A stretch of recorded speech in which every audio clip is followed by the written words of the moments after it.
여러분 안녕하십니까. 일요일 새벽이 되었습니다. 전인식입니다. 모두 다 알다시피 국가의 세 요소는 영토, 국민, 주권이죠. 제가 1948년 8월 15일을 대한민국 건국일로 보는 이유 중에 하나입니다.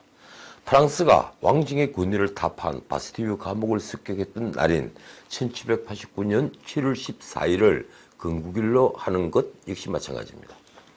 그런데 저는 재책 자유의 직들에서 문명국의 세 요소로 국가가 폭력을 독점할 것, 그리고 헌법을 가질 것, 그리고 국가로서의 명예를 가질 것을 꼽았습니다.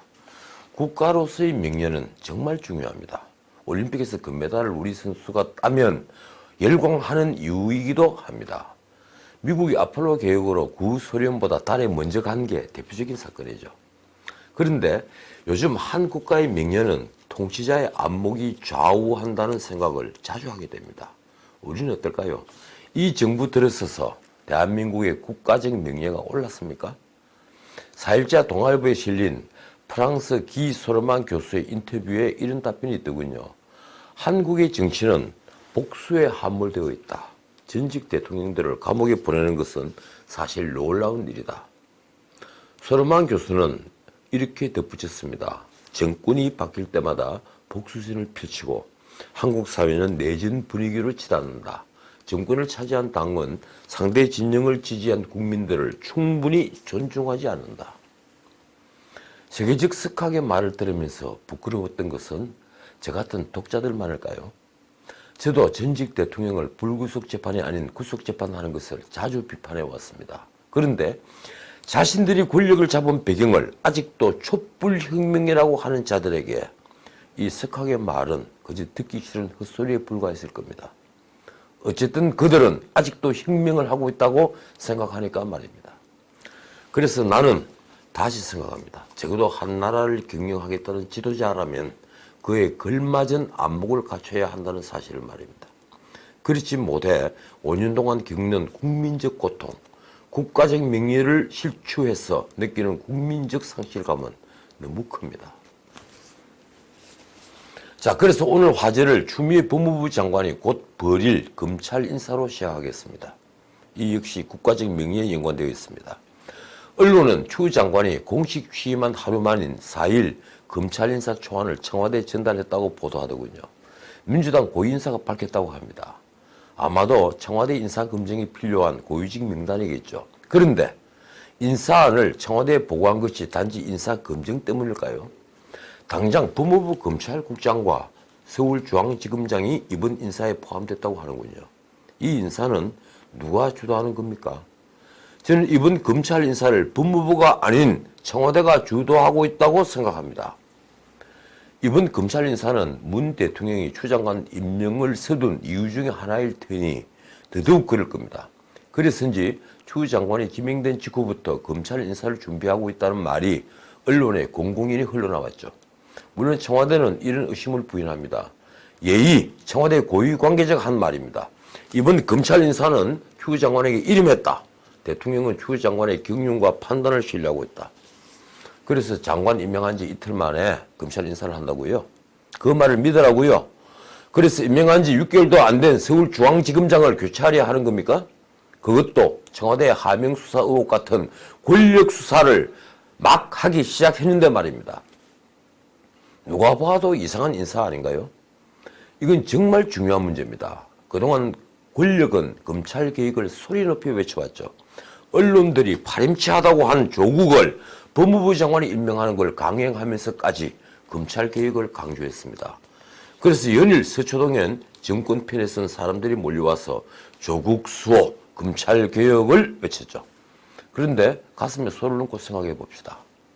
이런 인사가 과연 검찰 개혁에 부합하는 인사인가요?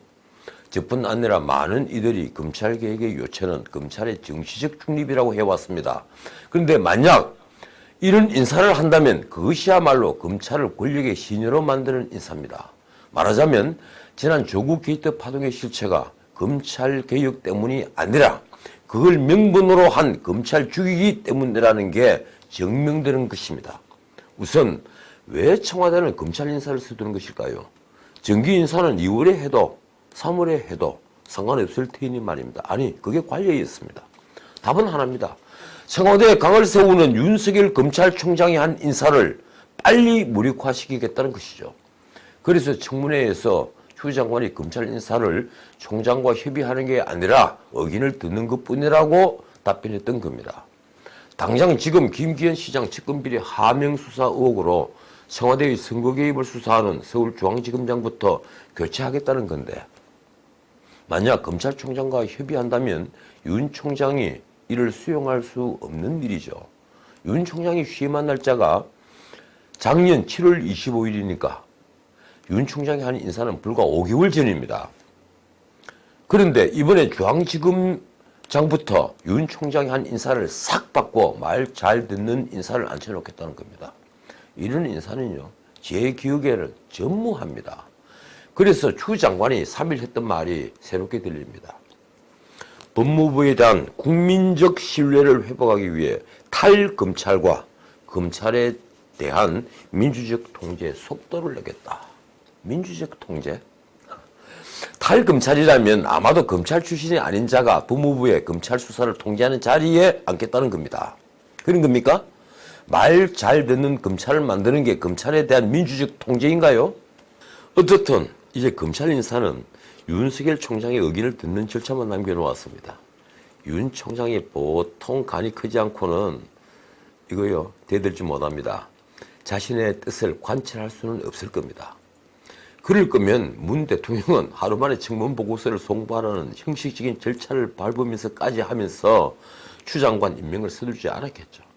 그걸 뒷받침하느라 4일에도 서초동 중앙지검 앞에 사람들이 몰려왔더군요. 검찰개혁 조국소를 외치는 사람들 말입니다. 참 대단한 조직력입니다. 이제 그들은 한 발 더 나가 윤석열 총장의 사퇴까지 요구했습니다. 정치검찰이라는 것이죠. 조국소 검찰개혁 이를 외침 뒤에 윤석열 방패 하는 구호가, 그 구호를 외치는 목소리가 유난히 컸습니다. 그들은 언론에 자신들을 두고 어병이자 투사라고 했습니다. 어병? 투사? 참 기막힌 현장이었습니다.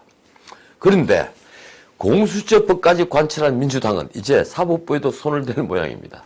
이미 대법원과 헌법재판소도 장악했는데 무엇이 부족했을까요?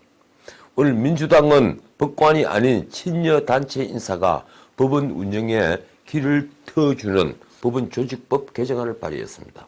기자회견장엔 민변과 참여연대 등 이른바 힘을 가진 친여 시민단체가 대거 참석했다고 하는군요.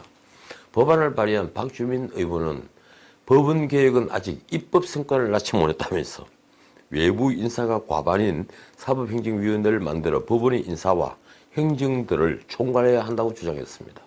입법 성과? 대법원장에게 집중된 사법행정권을 분산해서 재판의 독립성을 보장한다는 그럴듯한 명분을 내세웠더군요. 이 법안이 20대 국회에서 통과될 가능성은 거의 없어 보입니다. 그렇지만 아마 장담하건대 곧 법원 앞에도 연일 피켓 시위가 벌어질 날이 얼마 남지 않았습니다. 설마 같은 편에 김명수 대법원장 들어 방빼 이렇게 외치지는 않겠죠. 자, 짧게 다른 뉴스들도 보겠습니다. 4일 토요일인데도 검찰은 백운우 전 비서관을 다시 소환했습니다.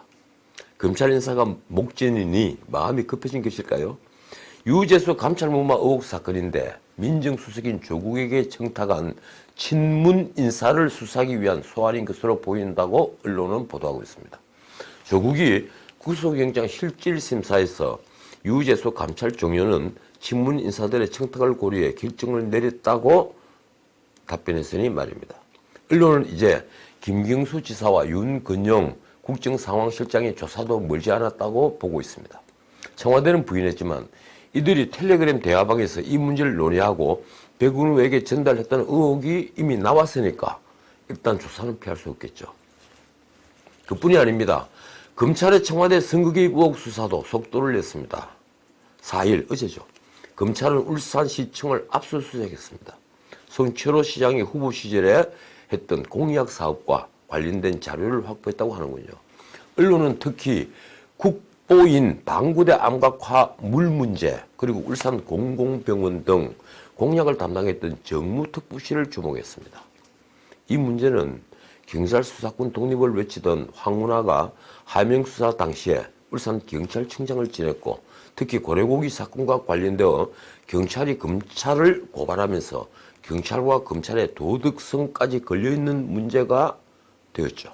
그래서 검찰이 청와대의 눈치를 볼 수만은 없는 사건으로 비화되고 있습니다. 어떻든 이제 송철호 시장의 소환도 멀지 않은 걸로 보입니다. 그렇게 되면 어떻게 되겠습니까? 이 사건은 정권의 도덕성 문제로 엄청나게 확대될 가능성이 높습니다. 당연히 야당은 대통령 탄핵까지 주장하게 되겠죠. 자, 이제 포커스를 바꿔보겠습니다. 총선거 101일 전이죠. 한국당의 내용이 깊어갑니다. 험지 출마를 요구받은 중진들은 황 대표 체제로는 도저히 안 된다면서 비대위 구성을 요구하고 나섰습니다. 한두 명이 아니더군요. 황 대표 퇴진은 당연히 덤입니다. 사실 이런 조짐은 한 달도 더 됐습니다. 황교안 대표가 사무총장을 초선 박한수 의원으로 교체를 하고 여의도 연구소장인 김세연 의원을 쫓아냈죠. 그래서 황 대표 일방체제로 당이 변화를 하자 비박은 물론 친박 중진들도 흔들리기 시작한 겁니다. 황 대표는 통합을 연일 외치고 있지만 행동은 정반대로 나갔죠. 물론 황 대표는 응할림만무합니다. 물러나지 않겠죠. 그는 어제 3일 험지 출마를 선언한 것으로 자신은 충분히 희생됐다고 생각하는 것 같습니다. 과연 험지 출마로 충분하다는 황 대표든 물러나라고 하는 중진들이든 보수 승리를 위해 사심을 버린 것인지 저는 묻고 싶습니다. 제가 양변호자라고요? 지금 그럴 수밖에 없지 않습니까?